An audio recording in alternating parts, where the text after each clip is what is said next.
এই জুলাই সনদ রাষ্ট্রীয় স্বীকৃতি দেওয়া যাবে, তাহলে তো আমাদের 90 সালে তো রাষ্ট্রীয় স্বীকৃতি দেওয়া উচিত ছিল, আমাদের তো চাইনি। সাংবিধানিক স্বীকৃতি হবে না, দিতে না, কারণ একবারই দেশ স্বাধীন হয়, দুইবার দেশ স্বাধীন হয় না একটা দেশ। আর সরকারকে একটা কথা পরিষ্কার করে বলবো, প্রধান উপদেষ্টা এবং স্বরাষ্ট্র উপদেষ্টাকে, আর যেন এই অনিবন্ধিত দলের পদযাত্রায় যেন ট্যাঙ্ক কামান নিয়ে সেনাবাহিনী পাহারা না দেয়, এটা আমাদের জন্য লজ্জা। এর জন্য যে টাকা খরচ হচ্ছে, বিগত সরকার অন্যায়ভাবে যেসব টাকা খরচ করে তার জন্য হিসাব হবে, তার বিচার হবে। এই পদযাত্রায় অন্যায়ভাবে তাদের পিছনে যে কোটি কোটি টাকা খরচ হয়েছে তার হিসাব একদিন কিন্তু দিতে হবে। এরা বৈষম্য বিরোধী আন্দোলন করেছে, কোটা সংস্কার আন্দোলন চেয়েছিল, সরকার কোটা সমস্ত বাতিল করে দিয়েছিল, রাগকে অপমান করে ঘর ফিরে চলে গিয়েছিল।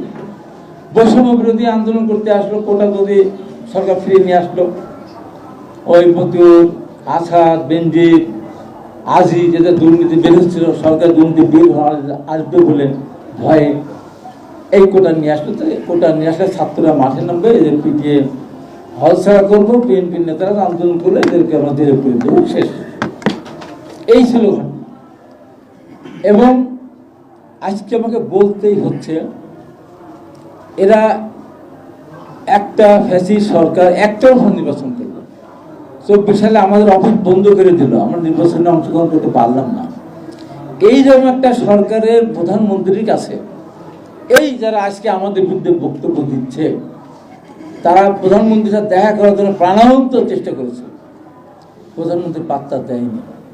নীতি নৈতিকতার মাথা খেয়ে তার পার্টির সাধারণ সম্পাদক ওবায়দুল কাদের সাথে দেখা করতে কত চেষ্টা করেছে, ওবায়দুল কাদের দেখা দেয়নি। শেষ পর্যন্ত দুধের স্বাদ ঘোলে মিটানোর মতো রাষ্ট্রপতির কাছে গিয়ে তারা স্মারকলিপি দিয়ে আসলো। তার মানে কি, অবৈধ সরকারকে তারা মেনে নিয়েছিল। 18 সালে যখন নির্বাচন হয়েছিল, একবারের বলেনি তো এই নির্বাচন আমরা চাইনি, দিনের ভোট রাতে হয়েছে, আমরা তো এটা মানি না। 24-এ নির্বাচনের পর্যন্ত মিছিল করেনি, এই নির্বাচন আমরা মানি না, এই দেশ আমরা চাই না। তারা তো সরকার পতনই চায়নি। একটা পর্যায়ে দেশের মানুষ বিগত সরকারের উপরে ক্ষিপ্ত হয়েছিল, গুম খুন রাহাজানি, ভোটারবিহীন নির্বাচন, দ্রব্যমূল্যের ঊর্ধ্বগতি সবকিছু মিলে মানুষ সরকারের পতন চেয়েছিল। সেটা একটা সুযোগ এসেছে, সবাই মিলে সেখানে অংশগ্রহণ করেছে। আজকে হিসাব করে দেখতে গেলে আমরা যারা ছাত্র আন্দোলন ওই সময় নেতৃত্ব দিয়েছিলাম, দুদুভাই থেকে শুরু করে শিরিন সুলতানা যারা আছেন, আমরা একজনকে বলতে পারবো যে আমরা আহত হইনি। প্রত্যেকের সাথে সময় আমরা হাসপাতালে গেছি, প্রায় প্রত্যেকেই। এরা কবে হাসপাতালে গেছে, এরা কবে জেলে গেল, এরা কবে রিমান্ডে গেল, এরা কবে ইলেকট্রিক শক খেলো, এরা কবে টিয়ারশেল খেলো। হঠাৎ করে এসে তারা এখানে আন্দোলনের বৈষম্য আন্দোলন করেছে, সে সফল হয়েছে। তারপরে আমরা তাদেরকে সম্মান করি, স্নেহ করি, আশীর্বাদ করি। কিন্তু কি শুরু করেছে, আমি এদের বিরুদ্ধে কথা বলি নাই, আমি 2-3 ধরে বলা শুরু করেছি, কারণ বলতেই হবে, বলবই। এবং বলে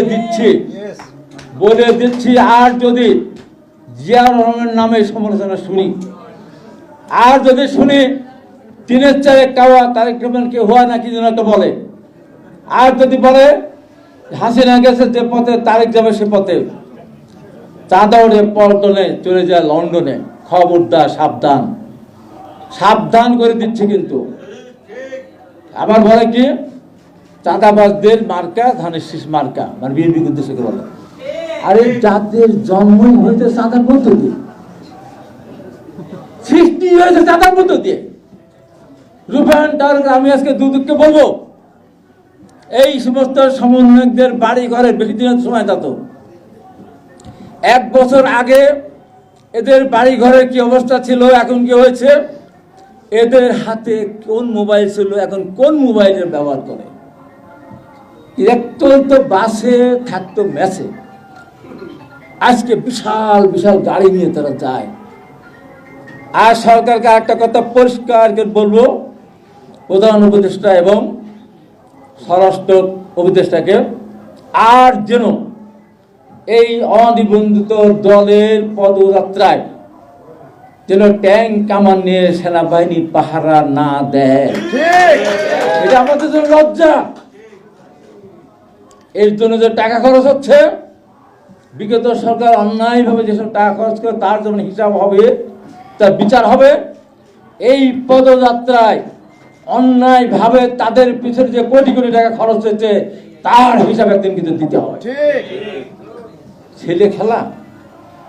ছেলে খেলা এই দেশটা স্বাধীন করার জন্য আন্দোলন করেছি, মুক্তিযুদ্ধে গিয়েছি, গণতন্ত্র পুনরুদ্ধারের জন্য বারবার আহতে আমরা হাসপাতালে গিয়েছি। এখন তারা স্বাধীনতা মানে না, 90 মানে না, 71 মানে না। আজকে যে এটা অনেকে বোঝেন, আমি অত বুঝি না। এই যে জুলাই সনদ, এই জুলাই সনদ রাষ্ট্রীয় স্বীকৃতি দেওয়া যাবে, তাহলে তো আমাদের 90 সালে তো রাষ্ট্রীয় স্বীকৃতি দেওয়া উচিত ছিল, আমাদের সেটা চাইনি। সাংবিধানিক স্বীকৃতি হবে না, দিতে না।